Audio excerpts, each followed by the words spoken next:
겠고 특히 호남에는 강한 국지성 소나기와 우박이 떨어지는 곳이 있겠습니다. 내일은 전국에 가끔 구름이 많은 가운데 강원 동해안을 제외한 중부지방과 전북, 영남 내륙에 소나기가 내리겠습니다. 내일 아침 최저기온은 서울 22도 등 전국이 18도에서 23도로 오늘과 비슷하겠습니다. 낮 최고기온은 서울 31도 등 전국이 27도에서 31도로 오늘과 비슷하겠습니다. 바다의 물결은 동해 중부 먼바다에서 2에서 3m로 높게 일겠습니다. KBS 1라디오 저녁종합뉴스 아나운서 태의경, 남현종이었습니다.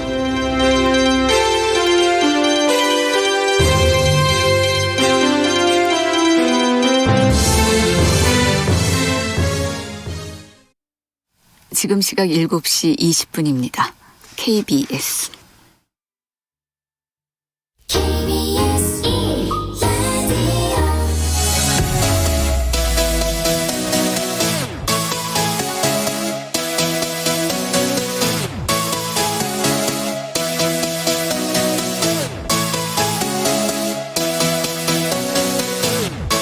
KBS 열린 토론.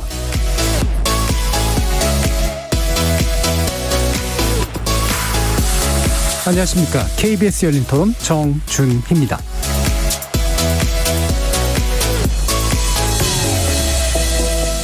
오늘 KBS 열린 토론은 특별기획 2022년 대선의 시대정신을 묻는다. 더 리더 7번째 편으로 박용진 더불어민주당 대선 경선 후보와 함께합니다.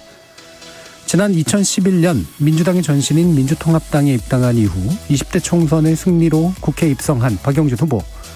2017년 국감 때는 이건희 삼성그룹 회장의 차명계좌 과세 문제를 지적해서 주목을 받았었고요.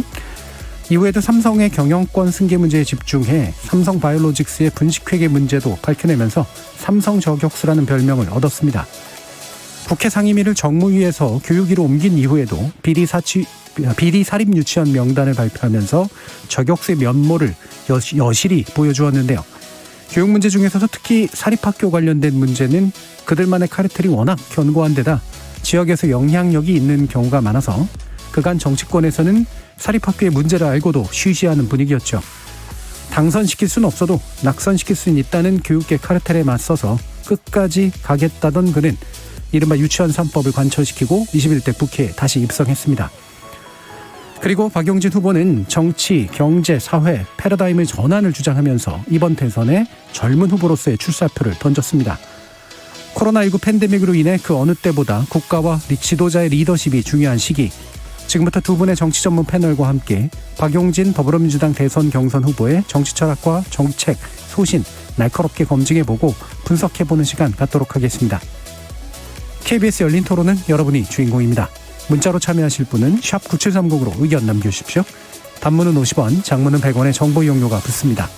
KBS 모바일 콩, 트위터 계정 KBS 오픈, 그리고 유튜브를 통해서도 무료로 참여하실 수 있습니다. 1라디오, 이제 콩에서도 보이는 라디오로 만나실 수 있습니다. 시민 논객 여러분의 뜨거운 참여 기다리겠습니다. KBS 열린 토론 지금부터 출발합니다. 2022년 대선의 시대정신은?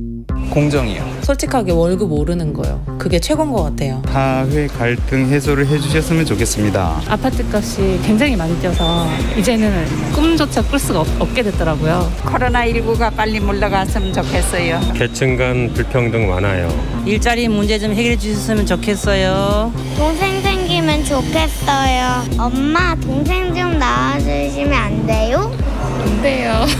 여성이 안전한 나라가 됐으면 좋겠어요. 입시 교육이 철폐됐으면 좋겠습니다. 어렸을 때 별로 기억이 안 좋아서 연애하고 싶습니다. 봄 내려온다.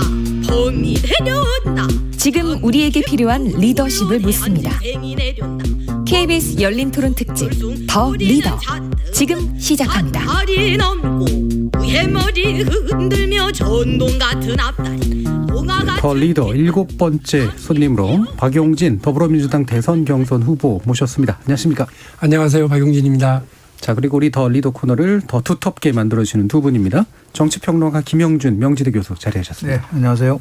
그리고 정치 전문 기자시죠? 성한용 한겨레 선임 기자 나오셨습니다. 네, 안녕하십니까? 자, 처음에 제가 몇 가지 공통 질문하고 유사한 그런 내용들을 모든 분들께 던졌던 질문 몇 가지 함께 던지고 그다음에 저희 패널들께 마이크를 넘길 텐데요. 일단 시대 정신은 묻습니다. 그러니까 2022년 대선은 어떤 시대 정신에 의해서 만들어지고 있는가, 그리고 나는 그래서 왜 출마했는가에 대한 말씀을 좀 부탁드릴게요. 대한민국이 그 정부 수립 이후에 처음으로 선진국 대열에 들어선 상황에 그러면 다음 정부는 어떻게 구성해서 대한민국을 어디로 끌고 갈 거냐. 이거에 대한 답을 가지고 있는 사람이 대통령이 되어야 된다고 생각을 합니다. 이미 사실은 대한민국은 선진국에 다 들어섰죠. 모든 분야가 세계적으로 선두를 다 달리고 있는데 유독 정치만 후진국 상황을 면치 못하고 개발도상국 상황에서 그냥 머물러 있는 겁니다. 여전히 낡은 구태 정치, 계파 정치, 줄 세우기, 이런 낡은 진영 논리, 이념 대립, 이런 것들로 그냥 계속 되어 있습니다.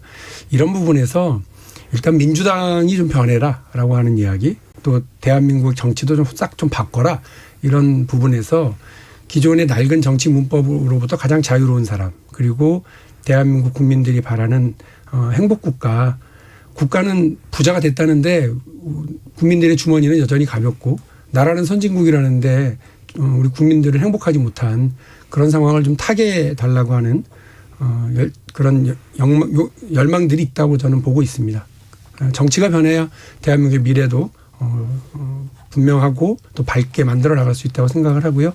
그런 의미에서 박용진이 용기 있게 출마했고 양면에서 공격을 받을 것 같습니다. 하나는 낡은 진영 논리와 계파 논리가 있을 거고요. 또 하나는 지금 우리 경제와 우리 사회가 지금 처해 있는 상황에서 박용진으로 가능하겠냐고 하는 그런 어떤 그런 문법에 익숙하신 분들의 질문과 의구심이 있으실 텐데요. 제가 그런 의구심을 떨치고 또 변화를 이끌어 가도록 하겠습니다. 예. 지금 우리는 이미 선진국 단계에 들어섰는데 가장 후진적인 영역이 정치다. 정치 선진화 이루어야 된다. 그러려면 정치 문법으로부터 가장 자유로운 박용진 후보가 이제는 나설 때가 됐다라는 말씀을 주셨습니다. 자, 두 번째 또 공통 질문인데요. 내 인생의 헤드라인입니다. 지금까지 나왔던 여러 가지 헤드라인 중에 나는 어떻게 나왔을까? 이것도 좋고요. 아니면 이런 헤드라인으로 나왔으면 좋겠다도 좋습니다. 과거에 나왔던 것들 중에서요? 네, 그것도 괜찮고요. 앞으로 나올 수 있었으면 좋겠다라는 헤드라인도 괜찮습니다. 유치원 3법 통과됐던 날에 헤드라인이 최고였던 것 같아요. 예. 그때 한겨레는 일면에 저하고 유은혜 장관하고 그 본회의장에서 정말 서로 격려하면서 끌어안고 있었던 장면을 내보냈고, 조선일보는 일면에 저하고 교육위원들이 본회의장에서 셀카 찍는 장면을 내보냈어요. 예. 그러니까 뭐 보수 진보 할 것 없이 그날의 그 법안 통과의 가장 하이라이트는 유치원 3법이 그 1년 4개월 만에 통과됐던 그날이거든요. 예. 헤드라인은 각각 어떻게 뽑았는지 기억은 안 나는데 저는 딱 그 장면들이 기억이 납니다. 예. 저도 사실 개인적으로 박용진 후보님을 뵙게 된 계기도 그 유치원 3법 진행하시면서 저희 이제 한번 프로그램 모신 적도 있었고, 그때 제가 아침 라디오를 진행하고 있었는데. 예, 맞습니다. 예. 거기 이제 저 인터뷰하다가 제가 살짝 싸우는 목소리가 돼버려가지고. 저는 차량 이동 중에만 하고 있었는데, 약간. 그래서 그때 그 당사자 분들도 물론 이제 여러 가지 이해관계가 있으니까 그랬습니다만, 그래도 참 진행하기 어려우셨을 텐데 그거를 성취하신 거 정말 상당히 훌륭한 업적이셨던 것 같아요. 저한테는 되게 여러 가지 의미가 있는 게요. 그 유치원 3법은 아까 잠깐 소개를 그렇게 하셨는데 다들 알면서 쉬쉬하고 있었던 측면이 있어요. 근데 그거를 무모하다시피 평가를 받으면서 덤빈 것도 있는데 저한테는 정말 그게 의미가 큰 게, 제가 만일에요 진보정당에 있었다면 그 법을 가지고 예를 들면 유치원, 사립유치원 그 사회에 그 비리 상황을 폭로할 수는 있죠. 그렇죠. 예. 그런데 그 법을 1년 4개월 동안 끌고 와서 본회의장에서 통과시키는 건 불가능했을 거예요. 예. 폭로는 가능했겠죠. 그리고 저는 영웅이 됐겠죠. 박수를 받았겠죠. 그러나 국회의원이 주목받고 박수 받는 게 중요한 게 아니라 제도를 변화시키고 법률을 바꿔서 국민의 삶을 바꾸는 게 되게 중요합니다. 그게 핵심이잖아요. 그거를 하니까 그동안 민주노동당, 진보신당을 같이 했던 사람들이 넌 배신자다, 진보정당을 떠났다, 출세하니까 좋냐, 이런 온갖 비아냥을 다 들었는데 그걸로 내가 왜 민주당에 와서 국회의원을 했는지를 보여주는 그런 게 돼서요. 뭐 이건희 회장 차명계좌 건도 저한테 컸고 이재용 부회장의 경영권 승계 불법 행위를 바로 이거에 대해서 폭로한 것도 되게 컸지만 정말 기분 좋고 제 정치에 정말 하나의 획을 긋는 건 유치원 3법 통과했던 게 확실합니다. 예, 마침 또 그 말씀이 나오셔서 보통 이제 진보 운동을 하셨거나 진보 정당 운동을 또 해오신 분들이 겪게 되는 가장 큰 문제가 바로 그런 정벽이잖아요. 그러니까 뭐 언론의 주목은 받을 수 있으나 네. 실제 제도를 바꾸지 못하는 네. 그런 식의 한계 같은 거. 그래서 또 이제 민주당에 투신을 하시게 된 계기도 아마 좀 그거하고 연결이 돼 있을 것 같은데요. 예, 뭐 그냥 단순하게 말하면 아까도 말씀드린 것처럼 세상을 1mm라도 변화시키는 게 정치의 목적이지 예. 나의 주장과 내 소신만 드러내려고 하는 것은 아니잖아요. 그래서 많은 위대한 정치가들은 다 타협을 한 거예요. 네네. 욕을 먹고 손가락질을 받더라도 타협하고 세상의 변화를 만들어내서 국민의 삶을 편안하게 만드는 게 핵심이었지. 이 선비가 아니잖아요, 정치인은. 그러니까 김대중 대통령도 상인의 현실 감각과 서정의 문제의식으로 반보씩만 움직여 나가라고 얘기하신 것 같거든요. 저는 그게 가장 정치인으로서는 가장 위대한 가르침이라고 생각을 합니다. 예. 그러면 사실 진보 정당도 눈에 보이지 않는 또는 눈에 보이는 개파들이 사실 굉장히 많잖아요. 많아요. 그 대립도 굉장히 많고. 근데 이제 아까도 기존의 정치문법에 대해서 얘기를 해주셨습니다만 개파라든가 진영 논리라든가 이런 것들을 또 이제 옮기면서도 굉장히 또 많이 느끼셨을 텐데 네. 어떤 부분을 가장 큰 문제로 좀 생각하시게 됐나요? 그 개파가 남기는 정치에서의 가장 큰 해악은요.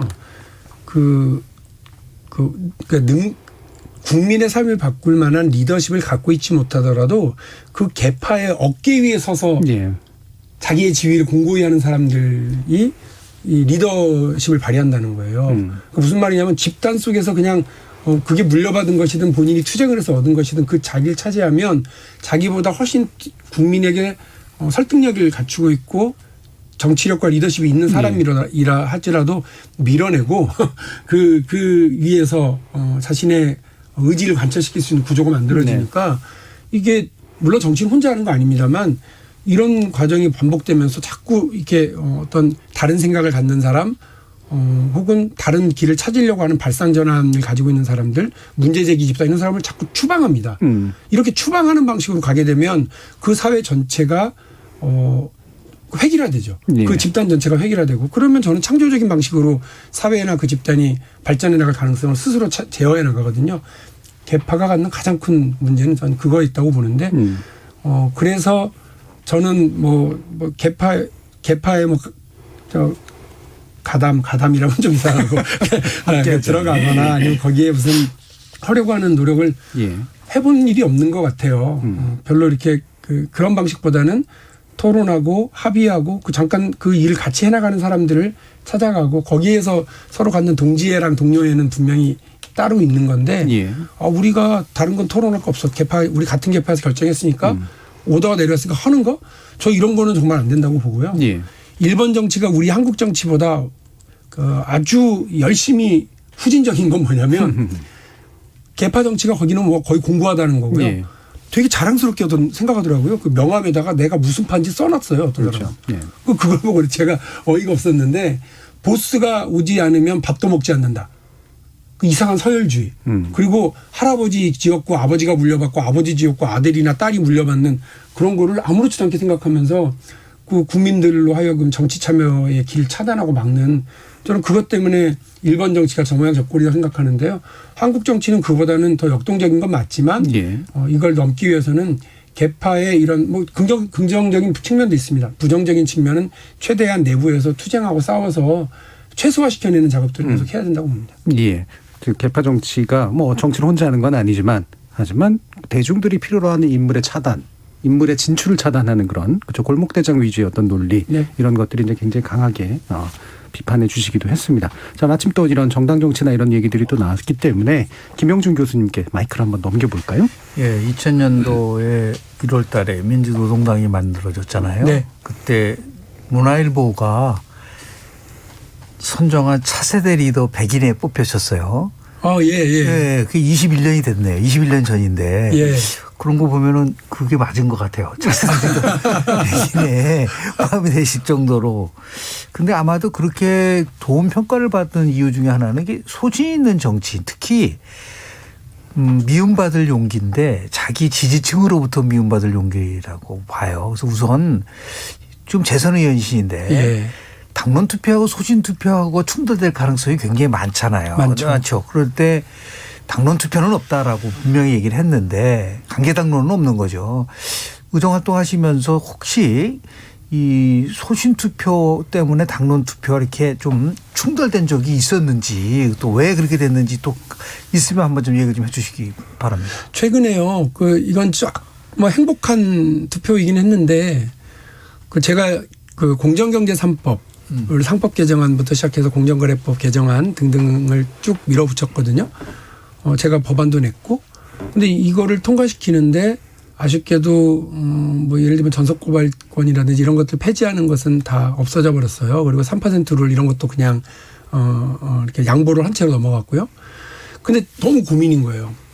이른바 우리 사회에 우리 정치권에 경제 민주화라고 하는 유령이 떠돌아다닌 건 한 10년이 넘었는데 그 유령의 실체를 옷자락을 잡아가지고 이렇게 그 법조문에 넣은 건 이번이 처음이거든요.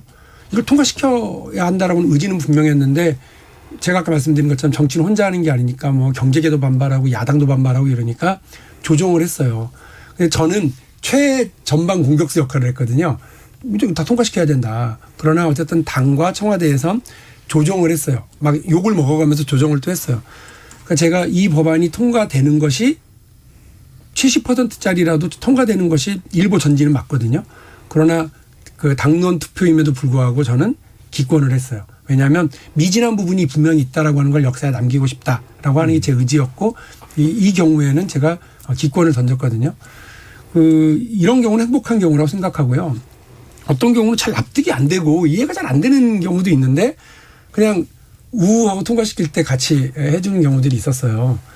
그 당론 투표라는 이름으로 저도 그러니까 공부도 안 돼 있고 상임위에서 잘 했겠지 싶으니까 하는 경우인데 나중에 돌이켜 보면 아이고 이거 내가 그때 조금 더 깊이 고민했었어야 되는 건데 나도 그냥 당론 투표라고 하는 무책임한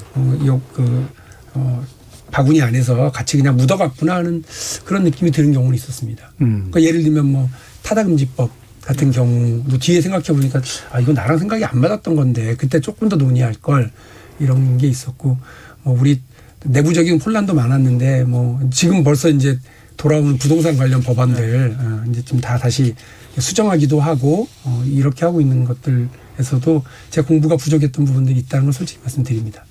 현실적인 장벽도 좀 있으실 것 같아요. 왜냐하면 보통은 상임위에 맡겨져 있고 그렇죠. 자기 상임위가 아니면 보기도 좀 어렵고. 예, 잘 모른다고 말씀드리는 게 맞죠. 한 200개씩 통과시킬 때는 법안 이름도 잘 못 보고 그냥 이거 뭐 상임위에서 합의했다니까 하고 찬성을 누르는 경우가 있다는 것도 죄송스럽습니다. 근데 이제 이슈가 되고 쟁점이 커지면은 어차피 이제 국회의원들도 다 관심을 갖게 되고 본회의에서 투표하게 되고 언론중재법이 오늘 상임위원회 통과했고요. 뭐 징벌적 손해배상 도입하고 뭐 언론 개혁을 해야 된다라는 당위론 있지만 이게 지금 상임위원장 넘겨주기 전에 빨리 그냥 빵빵 치려고 하는 거 아니냐 무리하고 있다 이런. 25일 날 당장 본회의에서 투표할 텐데 어떻게 찬성하실 거예요? 반대하실 거예요? 의총이 열리게 되면 우려를 표명하는 분들이 있을 거라고 생각을 하고요. 제가 제일 걱정하는 건 이제 보도를 보니까 애초에 우려했었던 여러 가지가 많이 빠지긴 했더라고요. 그래서 어떻게 보면 처음에 있었던 악의적인 허위 보도라고 하는 그 부분에서의 그 대상 지점은 남아 있지만 그로 인한 징벌적 손해배상 제도라든지 하는 이제 처벌과 이런 규정 쪽에서는 조정이 많이 있기는 됐는데 저는 이제 제일 우려스러운 게 이제 개혁의 부메랑 효과인 겁니다. 우리는 좋은 의지로 통과를 시켰는데 20년 동안 그 오매불망 바라던 공수처를 통과시켜놨더니 첫 번째 수사 대상이 조희연 교육감이야? 이러면서 다들 멘붕이었던 것들. 그리고 뭘 이렇게 제도로 하나 만들어놨더니 오히려 우리가 생각했었던 효과와는 정반대 효과를 가져와. 잘못하면 이제 그냥 편의적으로 우리 저작권에서 나누는 방식으로요. 예를 들면 조중동 매체가 갖고 있는 파워가 크잖아요. 여기 보수 매체라고 치고요. 또 예를 들면 한겨레 경향은 진보 매체라고 치자고요. 근데 언론이라고 하는 거는 뭐 문제 제기를 이렇게 하는데 100% 확신을 가지고 문제 제기를 하기보다는 이러이러한 흐름에 대해서도 우려를 하고 이제 던지기도 하잖아요. 근데 보수 매체의 그런 행위가 못마땅하다고 생각해서 혹시나 이 법을 찬성하는 분들이 계시다면 뒤집고 생각을 해보실 필요는 있어요. 진보 매체도 그렇게 그 문제 제기를 하는 경우가 많거든요. 이렇게 가는 게 맞아요 하고 하면서 매섭게. 근데 그랬을 때 돈 있고 힘 있고 빽 있는 사람들이 그래? 한겨레 경향 오마이뉴스 잘 걸렸어 이러면서 이 법으로 만일에 소송을 간다 이러면 머릿속으로 기사를 쓰는 기자도 부담을 가지고 쓸 것이고 데스크도 부담을 가질 것이고 회사도 부담을 갖게 되게 되면 이게 개혁의 부메랑이 되지 않을까 하는 그런 걱정을 제가 해요. 제가 대변인만 5년을 했기 때문에 이런 문제가 실제 있을 거다. 아니 그 맨날 같이 술 먹고 이렇게 서로 같이 뭐 친구처럼 지내는 대변인실에 부대변인이 전화하는 거 하나 가지고도 그 기자들이 솔직히 부담을 갖고 비판 기사를 썼을 때 이건 좀 심한 거 아니야? 우리 대표가 뭘 그렇게 실수했다고 그래? 이렇게 얘기하면 기자들이 그래요. 알았어. 이렇게 하지 뭐 바로 안 싸우거든요. 그런 정도의 어필도 부담인 게 사람인데 언론인데 이게 이제 막 법정에 가자 이렇게 되게 될 경우에 이 제대로 된 감시, 견제, 비판 기능이 작동 안 되면 어떡하나. 그런 우려를 저는 갖고는 있어요. 이거를 꼭 당론 투표를 하지 말고 의원들의 자유의사에 따라서 투표하도록 그렇게 하시면 어떨까요? 민주당에서. 원내대표단이 이제 어떻게 하실지는 봐야죠. 근데 저는 이 언론개혁에 대한 필요성은 뭐 100% 공감을 해요. 이거는 뭐 사실은 현대 민주주의가 입법, 사법, 행정 권한으로 나뉘어 있다고 하지만 실제로 언론이라고 하는 헌법에는 그 권력 부서 이름은 없지만 언론의 자유가 바로 그거거든요. 명확한 제 사회 권력이고 이 권력이 근데 어디로부터 견제받질 않거든요. 다른 데는 견제와 균형 논리에 의해서 이렇게 하는데 그래서 어쨌든 여기에 대한 좀 책임을 좀 강화하는 언론개혁의 내용은 좀 저는 동의는 합니다만 이 개혁의 부메랑 효과를 어떻게 해야 제어를 하지? 이거는 뭐 진영 논리로 할 수 있는 얘기가 아니지 않습니까? 그래서 그 부분에 대한 고민을 좀 담았으면 싶은데 이게 그 당론 투표라고 하는 강제 투표로 가게 되는 경우면 의총에서 충분히 얘기하는 거 말고는 사실은 이 투표 행위를 같이 행동 통일을 해야 되는 거거든요. 그런 곤란함은 있습니다. 특히 경선을 앞두고 계시기 때문에 더욱더 저는 힘들 거라고 보는데요. 뭐 잘 아시다시피 국회법 114조의 2에 보면은 자유투표라 규정이 있습니다. 예. 의원은 국민의 대표자라서 소속 정당의 의사에 귀속되지 않고 양심에 따라서 투표한다. 그런데 모두에 얘기하신 거와 지금 마지막에 얘기하신 건 좀 상충돼요. 아무리 그 당론 투표라고 얘기한다 하더라도 본인이 판단해 가지고 이거는 뭔가 문제가 있다고 한다면 그래야지 미움받을 용기가 있는 것인데 지금까지 이제 우리 박영진 의원님께서 의정 활동한 거를 보면은 저는 소신 투표를 할 수 있는 그런 용기가 충분히 있다고 좀 보는데요. 제가 두 가지를 더 문제 삼는 겁니다. 표결이 되느냐 안 되느냐 문제보다도 작년에 총선이 끝나고 나서부터 시작했던 가장 큰 거는 절차적 정당성이에요. 이 언론과 관련된 굉장히 중요한 것을 이번 과정을 보면은 뭐 법안 심사 소위 안건 조정이 본회의에 전부 다 야당이 참여하지 않은 상태에서 밀어붙이기식으로 가다 보니까 많은 국민들이 봤을 때는 이거 입법 독재 아니야라는 말을 들을 수가 있거든요. 예.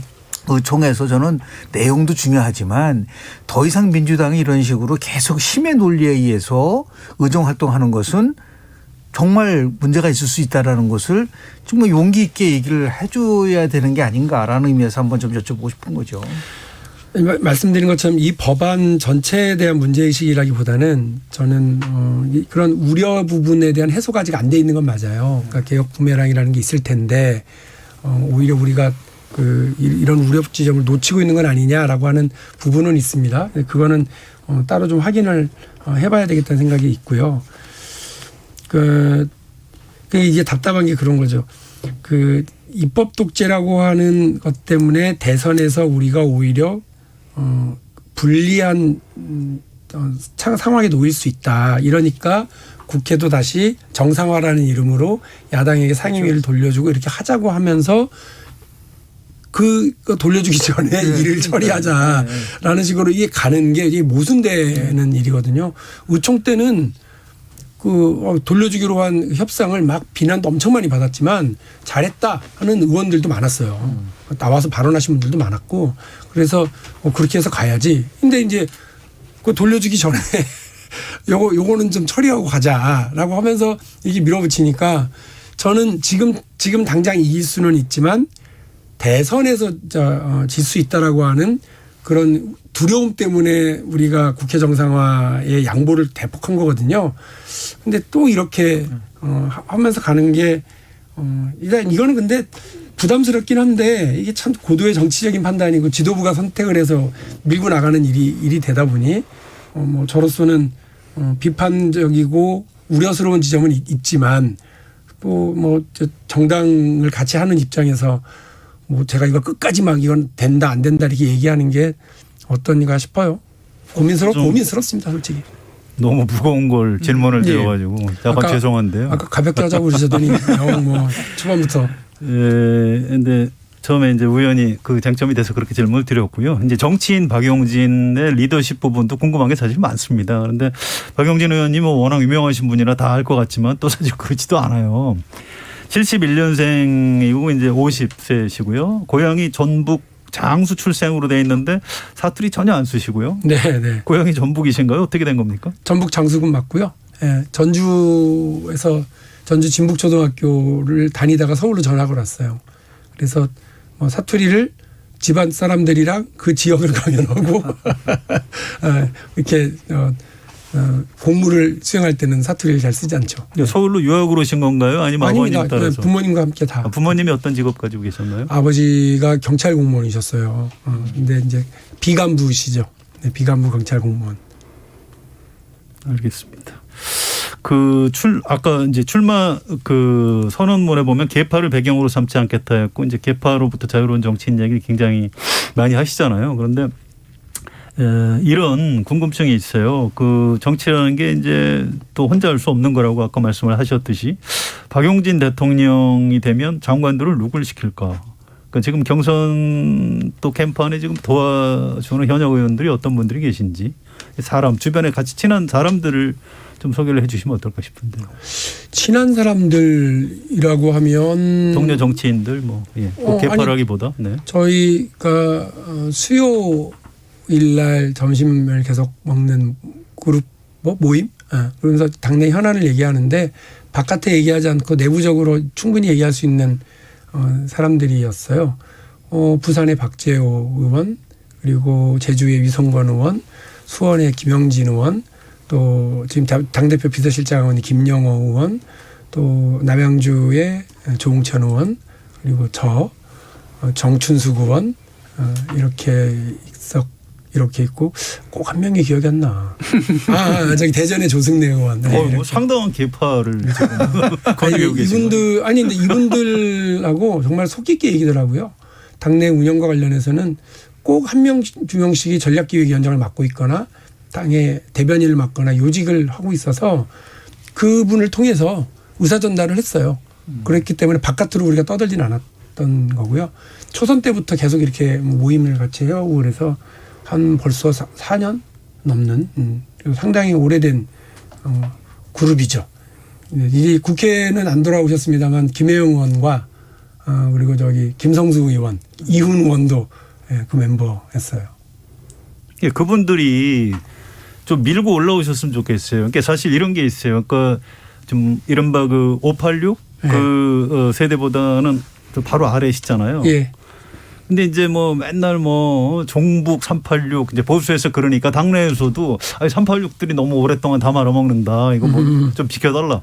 세상에 비켜주는 정치 세력이 어디 있습니까? 밑에서 밀고 올라가야 되는 거죠. 그래서 지금 말씀하신 정치인들 굉장히 좋은 분들이거든요. 네. 그런 분들 개인기도 뛰어나시면 이렇게 또 세력을 형성해서 좀 밀고 올라가셨으면 좋겠어요. 일단 뭐랄까요? 처음에는 그런 욕심이 있었어요. 이분들이 저를 좀 도와주고 같이 해주셨으면 좋겠다라고 하는 그런 욕심이 있었는데 박용진이 나가면 될 것 같은 이런 걸 못 만드는 상태에서 그냥 단기 필마 형식으로 하다 보니 그분들은 이러저러한 관계와 인연들 때문에 이제 뿔뿔이 다른 캠프를 지지하시는데 뭐 다 이유가 있고 근거가 있는 일들이니까 그거를 뭐 제가 뭐라고 할 수는 없고요.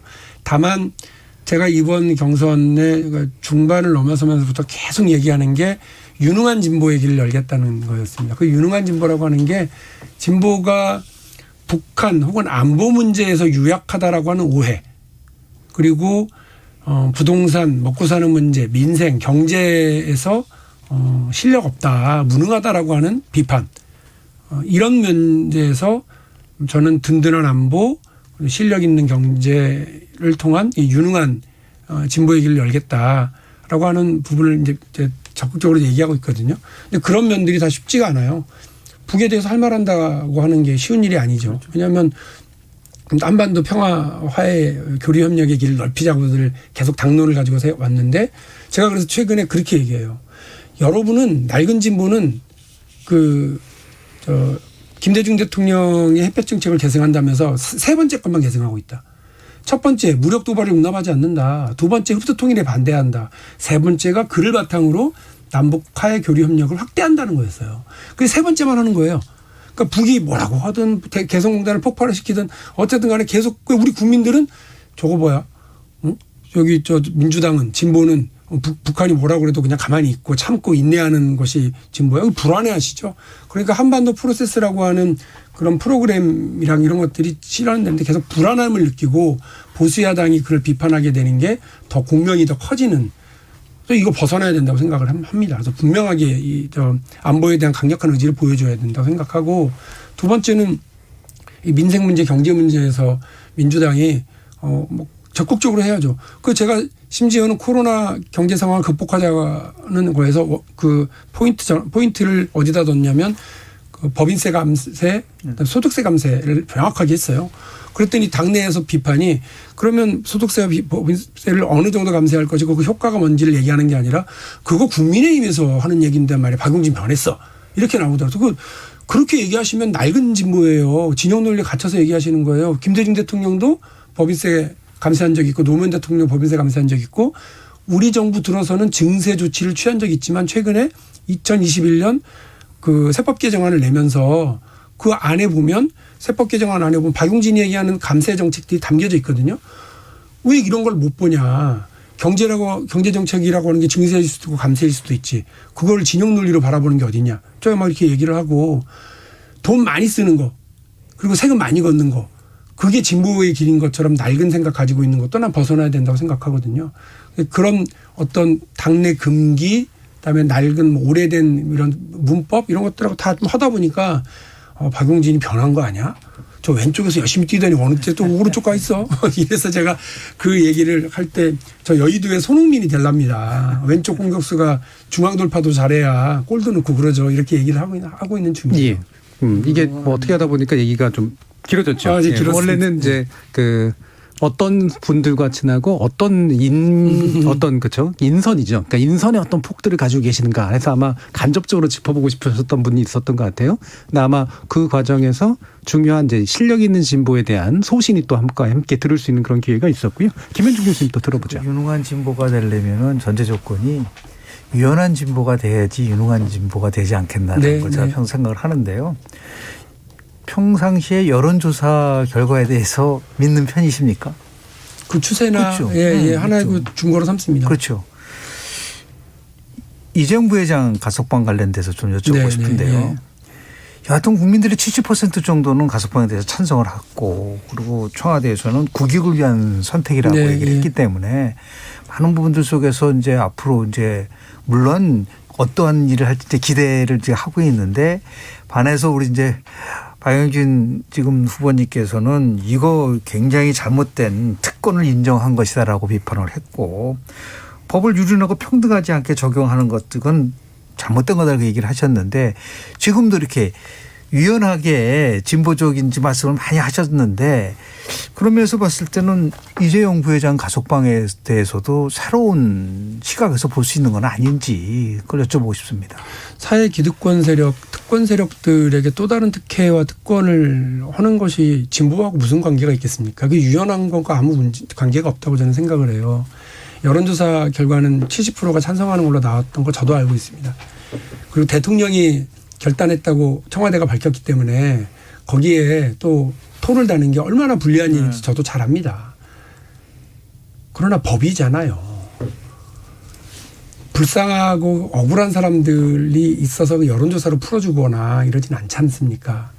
근데 왜 대한민국의 최고 권력이라고까지 칭송받는 그 승계되고 이렇게 뭐라고 그럽니까? 용서하는 권력. 뭐 이게 그 상속받는 예. 그런 권력이라고 얘기하고 있는 이재용 부회장과 관련해서는 이런 게 적용이 됩니까? 저는 그 대통령의 사면권이 강한 자와 돈 있고 힘 있고 빽 있는 사람들이 아니라 억울하고 힘없는 가난한 자들에게 사면권이 그리고 법에 자애로움이 있다면 그쪽으로 가야 된다고 생각을 합니다. 그래서 판사가 도둑질을 했지만 배고파서 한 사람에게 이렇게 죄를 약하게 하게 되면 많은 사람들이 박수를 치는 이유가 거기 있죠. 이재용 부회장과 관련해서 법이 그렇게 적용되는 것에 대해서 저는 여전히 동의하기 어렵고요. 이렇게 되면 뭐 대한민국의 이제 모든 경제인들은 경제 상황에 따라서 풀어줘야 되는 것이라고 저는 생각을 합니다. 어쨌든 저는 뭐 법이 눈물이 있다면 약자를 위해서 그 권력이 베풀어야 될 은전이 있다고 그런다면 그것은 평범한 서민들을 위해서 있어야 되는 것이 맞지 않냐 이 생각이에요. 그 관련해서요. 조금 각도가 다르긴 하지만 어쨌든 그 이명박 박근혜 전 대통령 사면론도 우리 사회에 좀 양론이 있거든요. 이건 정의의 문제다. 아이 인정상 이제 좀 풀어주자 뭐 이런 의견들도 있는데 그 부분 어떻게 생각하십니까? 이번 대통령 선거에서 아마 이게 최대 논란 중에 하나가 될 거는 같습니다. 양쪽이 이제 후보가 정해지고 나면 어떻게 이걸 바라볼 거냐의 핵심이 될 텐데 지난 만일에 저는 이제 이 부분에 대해서 사회 통합을 위해서 이렇게 해주자라고 하는 말에는 별로 동의가 안 돼요. 왜냐하면 우리 사회 통합은 보수와 진보 양쪽의 여야 간의 통합이 아니고요. 사실은 이른바 상하의 통합, 이른바 빈부격차라든지 사회적 부의 양극화라든지 이런 것들의 통합을 위한 경제 사회적 조치가 되게 중요하다고 생각을 하고 있고요. 이 진영 간의 통합 때문에 그렇게 하자라고 하는 것은 잘 별로 동의는 안 되거든요. 그래서 이 문제가 어쨌든 뜨거운 감자가 될 거는 같은데, 저는 이 부분과 관련해서 아까 말씀드린 것처럼 그 법이 이게 좀 원론적으로 말씀을 드리면 그 힘 있는 사람들, 권력 가지고 있는 사람들에게 더 많은 기회와 특혜를 베푸는 방식으로 가는 건 아니라고 생각을 하고 있습니다.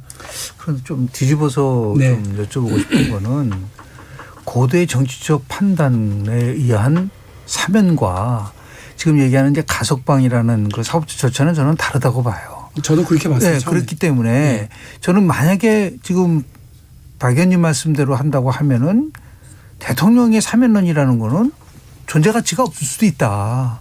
그렇게 해서 최고의 나름대로 고유한, 그래서 지금 국익을 위한 선택이라고 얘기를 한 거, 저는 오히려 그래서 가석방보다는 사면을 해야 되는 게 맞는 게 아니었느냐라고 자문해 본 적이 있어요. 그래서 그 모든 거를 사면론을 사법 정의에다가 놓다 보면은 그런 제가 볼 때는 사면론이 존재하는 그 기본서부터가 무너지기 때문에 그것을 너무 지나치게 사법적이라든지 약자라든지 이런 거로 판단하다 보면은 제약이 또 있을 수도 있다라는 부분 속에서 저는 지금도 정말 만약에 필요하다면은 대통령이 결단을 내려서 두 전직 대통령이든 아니면 이재용 부회장이든 또 필요한 분들이 계시다고 하면은 그거는 존중해 줘야 된다. 미국은 셀프 사면도 돼요. 대통령이 자기도 사면할 수 있습니다. 그리고 미국은 대법원 판결 없어도 바로 사면시킬 수 있어요. 그 원래의 목적이 뭐냐면 그만큼 그거는 사법의 영역이 아니라 고대 정치적 영역이기 때문에 이 부분은 좀 분리해서 우리가 좀 접근해야 되지 않느냐라는 생각을 좀 하고 있거든요. 제가 처음에는 사면엔 반대하지만 가석방은 그거는 제도에 의해서 할 수 있다고 본다 이렇게 생각을 했어요. 근데 이제 그 점점 드러나고 있었던 게 그 가석방 심사 대상을 형기 70%를 채운 사람에서 60%로 낮춰지게 되고 또 교정 통계 연보를 들여다보니 세상에 70%는커녕 80%가 돼야 나온 사람이 대부분이고 그 70%도 채우지 못하고 나온 사람은 그 이제 0.3%밖에 되지 않는다는 거예요. 근데 이제 60%밖에 채우지 않은 사람이 나오게 됐으니 0.1%의 특혜가 되게 되는 상황이 되니까 이거는 문제가 있구나 하고 문제 제기를 하기 시작을 했고 그런데 청와대에서 이거는 국익을 위해서 판단한 거니까 이해해 주시라 이렇게 나오는 바람에 그럼 우리 행정제도에 의해서 나온 게 아니라 정치적 판단에서 나올 거였으면 말씀하신 것처럼 차라리 솔직하게 국민들한테 상황을 설명하고 하는 것이 맞았을 거 아닌가라는 생각이 드는 거고요. 저는 대통령이 지금이라도 예를 들면 이명박 박근혜 전직 대통령에 대해서 사면 판단이 되게 중요하다라고 하시는 판단을 한다고 그러면 그거는 우리가 위임한 권력을 가지고 대통령이 선택하고 판단하는 거니까 그 부분 자체를 뭐라고 그럴 생각은 전혀 없거든요. 그래서 제가 조심스럽게 아까 말씀을 그렇게 했죠. 이번 대선에서 상당히 뜨거운 감자가 될 거다. 누가 당선돼서 이기든 간에 아마 지난번 전두환 노태우 대통령 사면권을 행사할 때 당선인 김대중 대통령이 요청해서 현직 대통령 김영삼 대통령이 사면을 하는 걸로 본인이 구속시켰으니까 그렇게 하는 걸로 정리됐던 전례가 머릿속에 떠올랐거든요. 그래서 그 다음 말을 제가 이렇게 얼버무리긴 했는데 그 부분은 열어둬야 될 필요가 있다고 저는 생각을 합니다. 예. 성완종 기자님 일부 마지막 질문 하실까요? 아니면 뒤로 넘어가면서 시작하실까요? 이제 리더십 부분인데 이거 간단하게 답변하셔도 좋습니다. 사실은 그 국민의힘 대표 이준석 대표가 36살 되면서 약간 탄력을 여론조사에서 받는 득을 보셨는데 요새 왜 그런지 모르겠는데 이준석 대표가 막 헤매고 막 경련 부족으로 오히려 대표 리스크 이제 이런 걸 보면서 또 반대로 우리 일반 국민들이 역시 경륜과 나이가 필요한가 보다 이런 생각들도 하고 그래요. 근데 박용진 의원님 이제 지금 50세지만 굉장히 상대적으로 젊은 후보시고 그런데 그런 그 경륜 부족이라고 할까요? 그런 부분에 대해서 좀 더 설득력이 있는 어떤 설명 필요하지 않을까요? 경륜은 중요하죠. 그런데 어느 때에 따르면 그 돌파력, 그 역동성 이런 것들이 그 사회에 더 필요한 때가 있고요. 정치든 경제든 문화든 어느 분야에서든 경륜이 필요할 때가 있고 돌파력이 필요할 때가 있다고 보는데요. 지금 대한민국 정치에서 필요한 건 그 경륜보다는 역동적인 어떤 에너지 이런 것이 더 필요하고 국민들이 그런 변화를 요구하고 계시는 건 맞다고 보거든요. 그런 면에서 제가 좀 적극적으로 이런 변화를 좀 주도하고 끌어나갈 생각이고요. 노무현 대통령이 어떻게 보면 개파의 지원이랑 동료 의원들의 도움 없이 경선 과정을 돌파를 했잖아요. 근데 그 노무현 대통령이 대통령이 되는 것으로 민주당의 세대 교체가 이루어지고 또 그 한국 정치의 세력 교체가 이루어졌었거든요. 그런 큰 변화가 만들어지는 상황, 그런 변화가 요구되고 있는 때인 건 맞다고 생각합니다. 예. 자, 지금까지 KBS 열린 토론 특별기획 2022년 대선의 시대정신을 묻는다. 더 리더 7번째 시간으로 박용진 더불어민주당 대선 경선 후보편 일부 함께 하셨는데요. 이 후반부 토론에서는 좀 더 정책 현안에 관련된 그런 내용 살펴보도록 하겠습니다. 여러분은 지금 KBS 열린 토론과 함께하고 계십니다.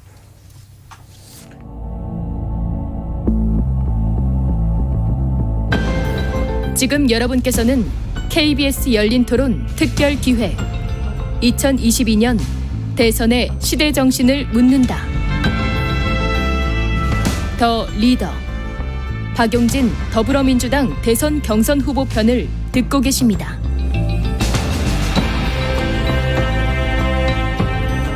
예, 저희가 유튜브를 통해서 박용진 후보에게 묻고 싶은 질문을 사전에 몇 가지 좀 받아봤습니다. 그 가운데 이제 많은 분들이 공감을 해주신 그런 질문들 추려봤는데요.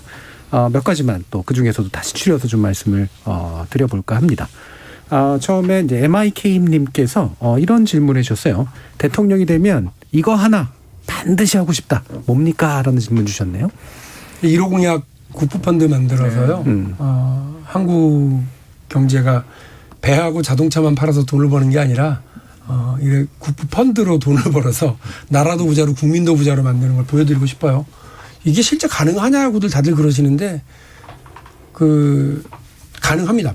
저는 100% 신뢰 믿고 있고요. 노르웨이 연기금, 그다음에 캐나다 연기금, 캘리포니아 연기금, 그리고 이런 연기금들의 이걸 보면 다 수익률이 10%대예요. 근데 우리 국민연금은 예를 들면 지난 30년 동안 6%대거든요. 6.2%. 그러니까 이거를 조금만, 근데 우리 국민연금은 한 절반 정도인 400조 가까운 돈을 국채에다가 묻어놨는데, 네. 국채라고 하는 게 요즘 1%대잖아요. 그러니까 수익률이 별로 없거든요. 그래서 오히려 조금 이런 채권이 아니라 주식이라든지 해외 투자를 좀 조금 변동만 좀 줘도 구성비만 좀 다르게 해도 7%는 너끈히 넘어갈 거라고 보고, 여기에 우리 국민들도 국민연금은 아니죠. 국부펀드, 국민연금이 참여하는 국부펀드에 우리 국민들도 적립계좌를 열어서 거기에 자신의 돈을 넣고 그 7% 연 수익률 7%의 국부펀드가 가져오는 이 어마어마한 혜택을 같이 좀 나눴으면 좋겠다는 생각이고요. 대한민국 국민들이 자신의 노후 자산 그리고 목돈 마련에 아주 획기적인 안정적이고 장기적인 이런 방법을 정부가 열어줄 수 있다 이렇게 생각하고 있습니다. 예. 관련해서 그러면 이 질문도 해드리는 게 좋을 것 같네요. 성아림님께서 신산업 육성 정책 후보님 어떤 청사진을 주실까요? 이런 질문해 주셨네요. 제가 바이오미식스 대통령을 하겠다 이렇게 얘기를 했는데요. 앞자를 딴 거예요. 바이오 헬스, 2, 3차 전지, 미래차 그리고 6G입니다. 이 분야에서 앞서 나가는 나라가 아마 미래 산업을 주도해 나갈 거다 이렇게 생각을 하고 있고요. 그래서 평택의 삼성 반도체 공장 가서 여러 상황과들과 같이 간담회 던 적이 있고요. 또 LG 배터리 공장 가서 생산 라인에서 같이 또 이야기를 들었고요. 오늘은 바이오헬스 분야 관련해서 셀트리온 다녀왔습니다. 근데 이제 더 재미있는 건 뭐냐면 아마 아실 거예요. 배달의 민족, 쿠팡 그리고 셀트리온이 이 시장에서 막 성장하는 과정에서 투자자들을 찾지를 못했어요. 국내에서는. 아까 말씀드린 것처럼 국민연금이 돈이 많으니까 투자를 좀 해줬으면 대박이 났을 텐데, 국민연금은 매출에서 영업이익을 거두지 못하는 데에는 투자를 못하는 규칙이 있는 모양이에요. 예. 그래서 안 해요. 그러니까 어디서 있느냐면 셀트리온은 싱가포르 테마스액이라고 하는 국부펀드에서 투자를 했고요. 그리고 배달의 민족은 골드만삭스가 투자를 했고요. 쿠팡은 손정희가 이끄는 소프트뱅크에서 네. 비전펀드에서 투자를 했어요. 여기 다 대박 났습니다. 근데 우리 투자자들도 안다는 거예요. 저기 떡잎부터 달라. 그런데 거기에 규칙이 하지 못하게 돼 있으니까 못했던 건데, 눈 뜨고도 못했던 건데, 국부펀드에 떡잎 투자 전략이라는 걸 따로 두려고 그래요. 그래서 우리 국내의 스타트업들 중에서 신성장, 신기술, 떡잎부터 좀 쓸만한 기업들에 대해서 투자해서 장기 투자를 해주고 그게 성공해서 상장하거나 대박을 내게 되면 그 수익을 우리 국민들이 걷어들이는 방식으로 가려고 생각합니다. 그렇게 되면 지금 시장에서 투자자를 못 찾아서 스케일업을 하지 못하는 예. 정말 괜찮은 스타트업들, 유니콘 기업이 될 수 있는 충분한 자질이 있는데도 불구하고 해외에 자꾸 자기 지분을 내놔야 되는 그런 좀 슬픈 상황은 없어질 수 있도록 국내에서 충분히 그런 투자 전략들을 만들어 나가도록 하겠습니다. 지금 유튜브로 질문 주시는 것들이 이 박형진 후보님하고 연관해서는 다른 후보님들에 비해서 진지한 질문들이 굉장히 많습니다. 지금 두 분이 너무 진지하게 끌고 가 계세요. 좀 이렇게 가족 얘기도 하고 싶고 그런데 그렇게요. 어떤 얘기를 하더라도 이렇게 대화될 수 있고 예. 네? 준비된 때문에 따뜻한 남자로서의 박형진 후보님 모습 보여드리려고 했더니 예. 그런데 이게 요 질문은 그나마 약간 약간 이제 다른 형식의 질문이긴 한데 이것도 약간은 좀 이렇게 거슬릴 수 있습니다만 그래도 한번 좀 들어보면 좋을 것 같아요. SP8님께서 이런 질문을 주셨는데 토론회에서 너무 날선 듯한 모습을 보여서 불안합니다.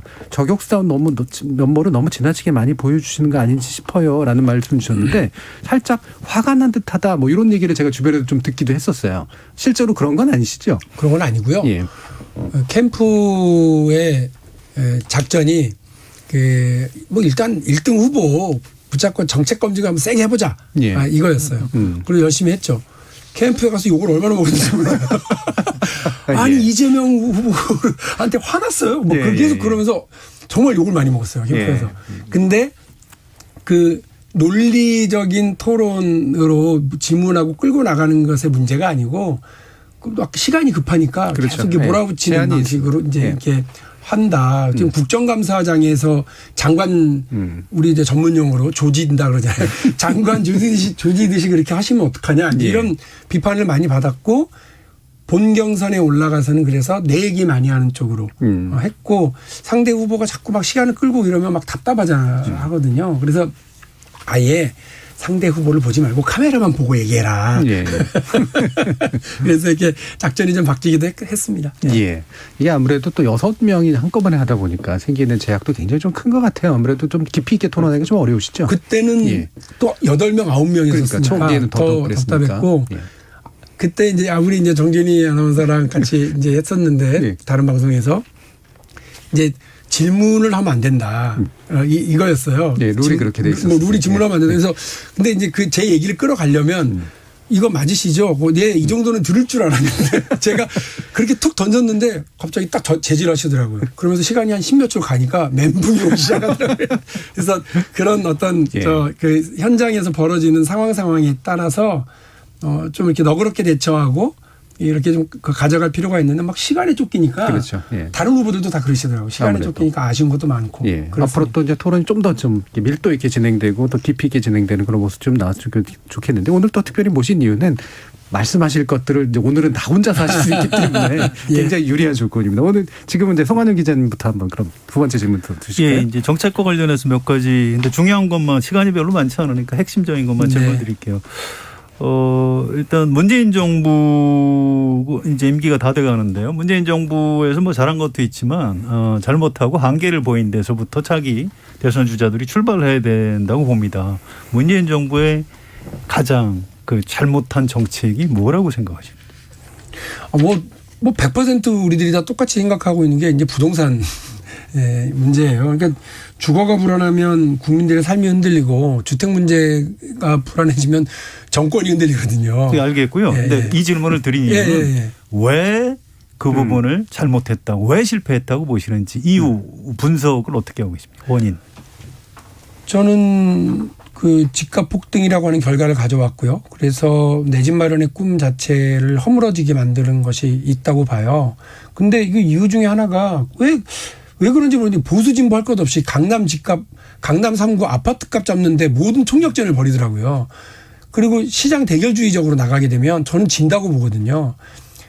우리 국민들이 지금 이제 3만 달러, 4만 달러 시대에 살고 있고 그 중에 한 상층 30% 정도는 정말 좋은 집에서 살고 싶어 하세요. 근데 그거를 나쁘게 보면 안 되잖아요. 그리고 필요한 곳에서 좋은 집에서 살고 싶어 하고 새 아파트에서 살고 싶어 하시는 그런 욕망을 가지고 있고 그런 능력을 가지고 있는 분들 그렇게 살라고 두고 충분히 공급 전략 해주면 되고 중요한 건 시장에서 그런 집을 마련하기 어려운 사람들을 내 집 마련의 사다리를 어떻게 놔줄 거냐. 그리고 내 집 마련을 당장 할 수도 없고 할 필요도 없는 1인 가구나 이런 사람들에게는 어떻게 안정적인 주거 상황을 만들어줄 거냐. 우리 국민들의 삶은 울퉁불퉁하거든요. 바위돌처럼 울퉁불퉁한데 깎아놓은 사각형짜리 무슨 대리석처럼 바라보고서 정책을 내놓으면 실패하죠. 저는 그렇게 봅니다. 그래서 그 문제 연관성 있는 게 이재명 후보가 얘기한 이제 기본주택에 대해서 굉장히 비판을 하시면서 지금 얘기하신 거가 농축돼 있어요. 네. 국민들은 내 집 마련하고 싶은데 지금 100만 호 공공임대주택이라는 것은 내 집 마련하는 것에 대한 배려가 좀 없지 않느냐. 네. 두 번째가 역세권에서 100만 원 하려고 한다면 지하철하고 철도 100개를 깔아야 되는 거 아니냐 그런 얘기도 하셨어요. 본인은 그런 얘기 안 했다고 그러시던데요. 제가 확인해 봤더니 다 했어요. 다 나왔던 건데요. 지금 국민들은 역세권에서 한다고 생각을 했었었는데요. 공약 발표 때도 그 말씀을 또 그러면서 하셨더라고요. 이제 부동산 3박자 정책에서 이제 든든 주거 그리고 가치성장주택 편의임대료라고 얘기를 하셨는데 가장 핵심적으로 다른 후보와 비교해 봤을 때 지금 뭐 이제 우리 이제 김포공항 부지 이전하는 거 포함해서 어떤 거를 가장 먼저 부동산 정책에서 현 정부의 취약한 부분을 좀 바꿀 수 있는지에 대해서 좀 듣고 싶습니다. 가장 독특한 건 사실은 가치성장 모델이에요. 가치성장 주택 모델인데 그거는 뭐 조금 뭐 그 양이 많지는 않을 거기 때문에 그 말씀드리고 싶은 건 시장 대결주의적으로 가지 않겠다는 겁니다. 그래서 아까 말씀드린 것처럼 시장에서 요구하고 능력되는 사람들이 집을 살려고 그러는데 그 수가 너무 작고 한정되고 여러 규제 때문에 재개발 재건축이 안 되고 하면서 생겨나는 집값 폭등의 결과로 정말 너무나 많은 사람들이 힘들어하고 있는 거거든요. 그 부분에서 어쨌든 재개발 재건축의 일정 정도 지금 높아진 규제나 이런 부분 좀 뭐 절차적인 완화라든지 뭐 이런 것들을 좀 해야 된다는 생각은 많은 의원들이 좀 하고 있는 것 같고요. 그런데 이게 갑자기 재개발 재건축을 민간에서 막 추진하다 보면 전세랄이 막 벌어지고 난리가 아닐 거거든요. 그러니까 공공이 먼저 선제적으로 공급을 할 수 있는 지역을 찾습니다. 그게 이제 우리 지금 문재인 정부에서는 뭐 태능이라든지 뭐 창능이라든지 이런 부분들을 찾아서 신도시를 하고 집을 공급하는 정책으로 가는 거거든요. 저는 그런 면에서 김포공항의 기능을 인천공항으로 이전하고 그 터에 한 20만 정도의 스마트 시티를 구축하게 되면 공급에서의 확실한 신호 그리고 제 임기가 끝나기 전에 첫 삽을 뜰 수 있는 거라고 생각을 합니다. 다른 데는 그렇게 안 돼요. 민간에 서게 되면 10년 걸리거든요. 첫 삽 뜨는 데까지만 해도. 그러니까 이 공급 신호가 확실하고 정부가 이런 것들을 분명히 하겠다고 하는 그런데 민간 주도로만 가는 게 아니라 공공 주도로 가게 되는 그런 의지와 계획을 보여주면 저는 당장 막 패닉 바잉이라고 하는 걸 충분히 잡을 수 있다고 생각을 합니다. 서강현 기자님. 자, 또 큰 줄기가 하나요. 여당하고 야당하고 가장 큰 차이가 나는 게 지금 한반도 정책입니다. 김대중, 노무현, 문재인 정부에서는 남북 정상회담 했고요. 김영삼, 이명박, 박근혜 정부에서는 안 됐어요. 네. 굉장히 좀 위기도 오고 그랬는데, 자, 박용진 의원님께서는 출마 선언을 할 때 북한에 끌려다녀서는 안 된다. 뭐 중국과 북한에도 노라고 얘기할 수 있어야 한다. 뭐 감성적으로는 제가 알겠는데요. 이 그러면 지금 보수 야당의 한반도 정책 쪽으로 가시겠다는 건지 아니면 햇볕 정책과 평화 한반도 평화 프로세스 이 맥을 이어가면서 뭘 약간 보완하시겠다는 건지 그 부분을 좀 설명을 해 주시는 게 좋을 것 같습니다. 구체적으로 뭐 정책을 이렇게 저렇게 설명하는 것보다는 그냥 김대중 대통령 때를 그냥 설명드리는 게 맞다고 봐요. 1999년 6월에 1차 서해교전이 있었는데 거의 뭐 북이 초전박살 났죠. 자기들이 먼저 싸움을 걸어왔는데 그때 대통령이 사전 지침이 얼마 전에 돌아가신 조성태 국방장관이 그때 장관이었는데 사전 지침이 무력도발 용납하지 말라고 했으니까 물어볼 것도 없이 그냥 해버린 거예요. 북 군부가 지금도 치욕스럽게 생각하는 패배의 날이 그날이라는 거 아닙니까? 근데 대통령이 얼마나 조마조마했겠어요. 뭐 나중에 알았지만 그때 이미 이제 남북 간의 정상회담을 할 건지 말 건지를 놓고서 계속 베를린 선언 이후에 계속 서로 의제가 오고 가고 있었던 걸로 알고 있습니다. 제가. 그런데 그때 그런 일이 벌어졌는데 뜻밖으로 어떤 일이 벌어지냐면 제가 아직도 기억나요. 북이 유감이라고 하는 단어를 썼어요. 항의 쪽이는 한데 이런 일이 벌어지면서 유감이라는 거예요. 그러니까 항의 쪽이는 한데 일종의 사과를 우리가 받았다고 해도 될 만큼의 이 입장이 나오면서 급진전하게 되더라고요. 저는 북도 그렇고요. 분명히 우리가 이 안보 문제에 있어서 우리 선을 정확하게 가지고 있고 의지가 있고 능력이 있다는 걸 보여주면 북도 저렇게 안 해요. 그리고 저는 정말 누구한테 이 얘기를 해야 되는 거냐면 우리 국민들이시죠. 대한민국 국민들이 북하고 싸우길 바라시는 분이 누가 있습니까? 대한민국 국민들 중에 한반도 평화가 확대되기를 바라지 않는 분이 누가 있습니까? 다 바라지만 끌려다닐까 봐. 그리고 우리가 안보상 불안해하면 아무것도 못 하거든요. 그래서 국민들을 안심시켜야 된다고 봅니다. 그 서해 교전 있고 나서 남북 정상회담 하는 누가 반대합니까? 예, 저는 그 말씀으로 대신할게요. 네, 김병진. 실제로 아마 굉장히 뜨거운 이제 쟁점이 됐었던 것 중에 하나가 모병제. 네, 네. 그리고 이제 남녀 평등 복무제를 얘기하셨잖아요. 그러면서 1+1 아까 구분도와 이걸 하면 같이 하자라는 제안을 하셨거든요. 근데 남녀 평등 복무제 얘기를 하면서 과연 지금 대한민국에 남녀 격차 지수는 거의 최하위권이거든요. 심각하죠. 왜 여기서만 그러면 평등 복무제를 얘기를 하느냐. 나중에 될지는 모르겠지만 다른 분야 속에서 여성의 지금 차별을 훨씬 우선적으로 해결하는데 중점을 둬야 되는 게 아니라는 지적이 있거든요. 예. 그 부분에 대해 좀 여쭤보고 싶습니다. 그 성별 격차를 줄여나가야 된다고 하는 지적과 말씀에는 100% 공감하고요. 특히나 우리가 그 일단 성별 임금 격차가 가장 심각한 사회이고요. 또 상장 기업에서 여전히 한 60% 정도의 기업에서 여성 임원이 아예 없는 그런 좀 창피한 상황인 것도 분명합니다. 그래서 그런 그 일하는 현장에서 경제 상황에서 또 사회 여러 분야에서 여성의 권리를 강화하고 성별 격차를 줄여나가는 건 당연히 해야 될 문제인데요. 이 모병제와 남녀평등 복무제는 패키지고요. 안보 전략으로 사실은 제가 구상을 하고 내놨던 아이디어라서 왜 여기서만 남녀평등이야? 라고 얘기하는 거에 대해서는 저는 그 질문 자체가 조금 제가 접근했던 방식하고는 다릅니다. 저는 모병제를 사실은 2007년에 권영길 대표 선거운동을 도우면서 모병제를 선거 공약으로 내놨었거든요. 그때 보수 진영에서 내놓는 그 격렬한 반대를 보고 좀 놀랐어요. 그러니까 군대를 갔다 오면 남성으로서 이거 정말 이렇게 군대를 유지하는 게 말이 돼? 왜 헐값에 청년들을 징집해다가 막 갖다 써? 뭐 지네가 뭔데? 그리고 똑같은 군인인데 군인 연금에 적용도 안 시켜. 다쳐도 민간병원 가서 치료도 못 받게 해. 월급도 제대로 안 줘. 먹는 것도 형편없어. 이거는 그야말로 그냥 거의 막 하는 거거든요. 국민한테. 이렇게 더 유지하기 어렵겠구나 생각했는데 야, 안보 문제를 어쩌려고 이러더라고요. 생각해 보면 이런 안보 불안이나 이런 것들을 잠재워가면서 모병제로 이전해 가는 과정에서 되게 중요한 건 유사시에 강력한 예비군 제도가 뒷받침되어야 되겠구나. 그런데 이때 과거와는 다르게 그 여성도 충분히 뭐 다룰 수 있을 만큼의 무기 체계가 변화되어 있는 상황이기 때문에요.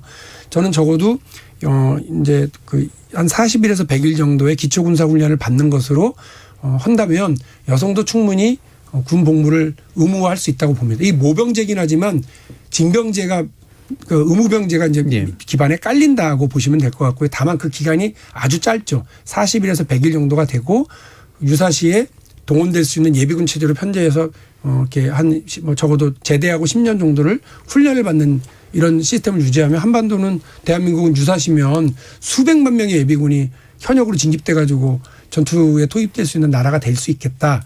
이거를 뒷받침을 하면 모병제로 가는 것에 대해서 많은 국민들이 동의하고 함께 할 수 있겠구나 싶고요. 이거를 이제 제가 제안을 했더니 되게 그 여성학자들이랑 여성운동을 하시는 분들이 긍정적으로 반응을 보이시면서 해준 얘기가 뭐가 있느냐면 저는 참 이거는 생각 못했는데 고민스러운 지점이더라고요. 국가가 국민에게 자신을 보호할 수 있는 전투 능력을 국가 재정으로 가르치는 게 사실은 군대라는 거예요. 근데 왜 이거를 남성만 받냐. 여성도 스스로 보호받을 수 있는 국가로부터 자기 보호 훈련을 받는 거. 그리고 그것을 하는 것에 대해서 나쁘게 생각하지 않는다는 거예요. 그러니까 전쟁이 나거나 이렇게 되면 여성이 완전히 피해자잖아요. 그러나 지역을 지키고 나를 지키고 국가를 지킬 수 있는 그 과정에 참여할 수 있도록 하는 건 저는 또 다른 측면에서 말씀드린 대로 남녀 평등으로 접근할 수도 있는 측면이라고는 봅니다. 알겠습니다. 예, 우리가 이제 성별 격차 못지않게 정치가 풀어야 되는 문제 중에 이제 세대 격차, 자식 세대가 더 못 사는 이제 이 문제. 이거 이제 방치하면은 뭐 엄청난 사회 갈등이 일어날 수밖에 없고요. 네. 박용진 의원님은 이제 세대 통합을 굉장히 강조하셨어요. 굉장히 반가운 제안인데 그런데 이게 도대체 이걸 어떻게 하시겠다는 건지 좀 비교적 잘 사는 나이 든 세대하고 가난한 젊은 세대를 뭘 통합을 하실 겁니까? 아니면 뭐 좀 구체적인 아이디어 같은 걸 좀 소개를 해 주셨으면 좋겠어요. 일단 그 호봉제라고 하는 임금제를 직무급제로 바꾸는 것 이것도 사실은 그 세대 통합의 되게 중요한 출발점입니다. 아무것도 하지 않는다는 건 이상하죠. 이름별 그러니까 지금같이 똑같은 일을 한다거나 혹은 내가 더 일을 많이 하는데 저분이 호봉수가 높다는 이유로 나보다 먼저 들어왔다는 이유로 되게 높은 임금을 받는 구조. 그리고 지금도 청년들한테는 상당히 불리한 임금 구조죠. 이게 우리나라와 일본에만 있다가 일본도 거의 지금 없어지는 임금 구조라고 하는 거예요. 근데 이 구조를 전환해 나가는 것도 세대 통합이 되게 중요한 거라고 생각하고요. 연금 개혁 부분도 사실은 세대 통합의 가장 필요한 의제라고 생각하고요. 정년 연장 문제도 역시 마찬가지입니다. 중요한 건 우리 사회의 부와 우리 사회의 기회를 지금의 기성세대가 더 많이 가져가는 것이 맞냐. 청년 세대가 충분히 기회를 가질 수 있도록 하는 것이 맞는 것 아니냐. 이런 접근이고요. 한 연구에 따르면 1965년생이 국민연금을 또박또박 다 부었을 때 자기가 돌려받는 이익이 1억 5천만 원 정도를 더 돌려받는데요. 그런데 2000년생이 자기가 연금을 꼬박꼬박 다 묻었을 때 돌려받는 돈은 한 4,500만 원 정도를 돌려받으니까 3분의 1도 안 된답니다. 더 무서운 건 2057년이면 연금이 고갈려서 돌려받지 못한다고 하는 보고까지 나오니 정말 걱정인 거죠. 이런 문제를 해소하지 않고 미래 세대와 기성세대들이 통합하기라는 건 어렵기 때문에요. 정치인들이 아까 말씀하셨던 미움받을 용기, 사실 욕먹을 용기가 필요한 부분이 바로 이런 부분이라고 생각을 합니다. 패널 마지막 아마 짧은 질문이 될 것 같아요. 네네. 저는 이 말이 참 마음에 들었어요. 누구나 경제 성장을 말하지만 어떻게 성장할 것이냐에 대해서 네, 침묵한다고 하시면서 지금 얘기하는 바이믹스를 얘기하지만 저는 핵심은 교육혁명 없이는 불가능하다고 봅니다. 그러니까 박용진 의원님께서 하시는 정말 이거는 내가 많이 할 수 있는 교육혁명의 분야가 있다고 한다면 좀 짧게 좀 말씀해 주시죠. 사실 반도체 분야에서도 그랬고요. 또 배터리 관련 가서도 얘기 들었던 게 사람이 없다는 거예요. 그러니까요. 사람이 없고 이 사람들을 찾으는데 관련 학과 정원은 다 짜여져 있고 그래서 대학 교육 시스템 자체가 너무 낡아 있다라고 하는 얘기 곳곳에서 이야기를 하고 있고요. 대학 교육을 혁명하는 게 가장 중요한 부분이라고 생각을 하고 있고 그런 접근들을 과감하게 좀 해보려고 합니다. 예. 자, 이제 마무리할 시간인데요. 한 3분 정도 아마 이제 쓰실 수 있는 시간이 남았는데, 지금까지 좀 안 나왔던 좀 제가 보기에는 좀 재밌을 만한 질문 한 가지 짧게 드리면, 윤석열 국민의힘 대선 예비 후보에 대해서 1시간 주면 이길 수 있다. 어떻게 하시면 되는 겁니까? 1시간도 길 것 같아요. 요즘 이제 그걸 하시는 거 보니까 세상에 토론 무서워서 토론 안 나오려고 자기 개파 의원들 벌써 동원하는 거 보세요. 에이, 진짜 저러는 건 아니지. 그러니까 저는 토론할 자신 없으면 집에 가시라고 말씀드리고 싶고요. 그리고 나라를 끌어갈 계획을 제출하지 못하면 8개월도 안 남았어요. 대통령 선거가. 대충 인기나 끌고 관심이나 받고 박수 받아가지고 대통령 되실 거면 그 나라에 죄 짓는 일이니까 그러지 마십시오라고 말씀드리고 싶고 저는 사실 저희 아버지 어머니가 전라북도 산골에서 저를 낳으셨고요. 서울에 오셔서 정말 미아동 그 골목길에 집 한 채 마련하셨을 때 그 뿌듯한 눈빛 잊지 못해요.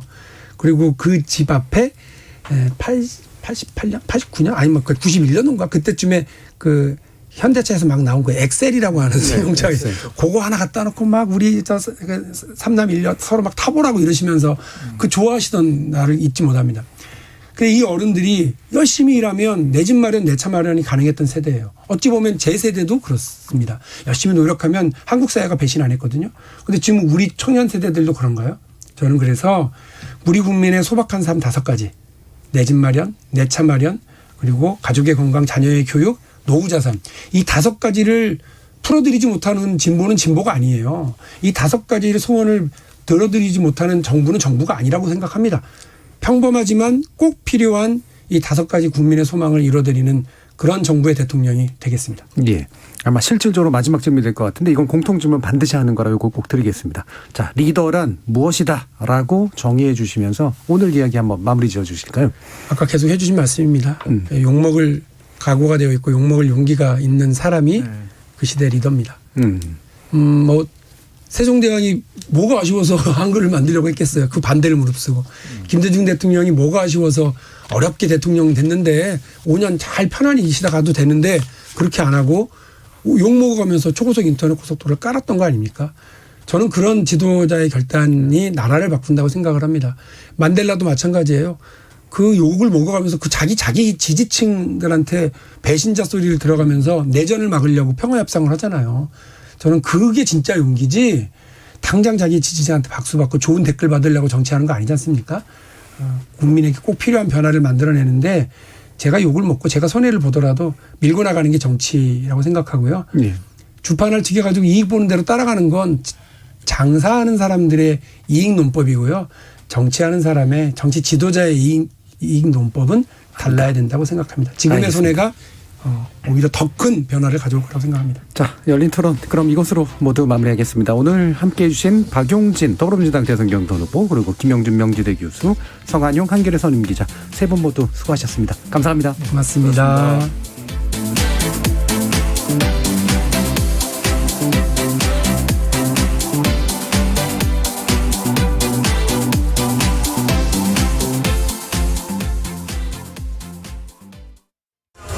주먹 쥐고 가슴을 쓸어내리면서 매 순간 선수들과 같이 호흡했던 KBS 한국방송의 시청자들, 여러분은 올림픽 시청자 종목의 금메달리스트였습니다. 자, 그러면 제32회 도쿄 비장애인 올림픽 한국방송 KBS의 모든 중계방송을 여기서 마칩니다. 여기는 도쿄입니다.